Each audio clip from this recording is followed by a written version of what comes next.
Une consultation de kinésithérapeute facturée, mais jamais réalisée.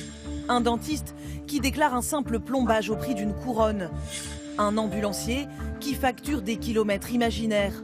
À eux seuls, ils représentent 92% des fraudes à l'assurance maladie, les établissements et professionnels de santé. Qui sont ces fraudeurs? Bonjour. Comment procèdent-ils?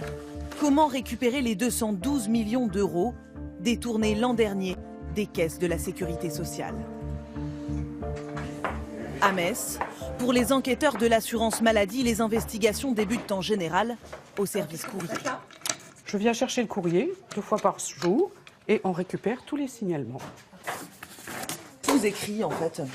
C'est des assurés, ça peut être des professionnels de santé, des employeurs qui nous écrivent pour dénoncer de la fraude.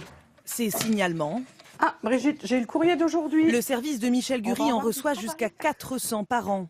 Ce jour-là, par exemple. C'est un assuré qui a téléphoné à notre plateforme pour dénoncer un transporteur. Il nous indique ce jour ne pas avoir fait utilisation d'un transporteur pour ses déplacements, mais que celui-ci s'est fait rembourser. Ce qui est peut-être plausible, c'est que le transporteur se fait rembourser des actes fictifs. Alors, sur cette autre dénonciation, c'est un médecin cette fois qui est visé. L'assuré nous signale que le docteur utilise sa carte vitale pour effectuer des actes fictifs.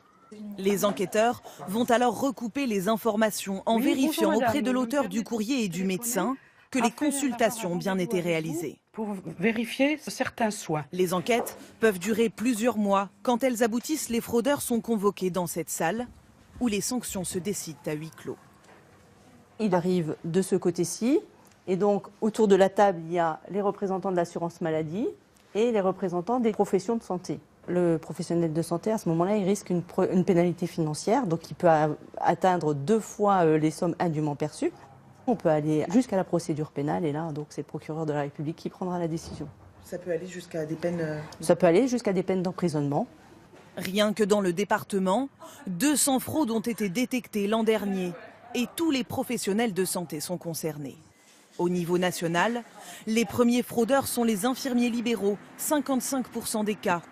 Viennent ensuite les fournisseurs, 23%, les pharmaciens, 7%, les masseurs kinésithérapeutes et enfin les transporteurs sanitaires. Comment ces fraudes sont-elles organisées? Près de Rouen, cette entreprise de transport a accepté de nous expliquer le système de facturation. Pour chaque patient, tout commence par un document signé par le médecin. Tout transport sanitaire doit être effectué sur prescription médicale de transport. Donc là, le médecin nous a prescrit un transport assis. Ça peut être VSL ou taxi. On a le choix.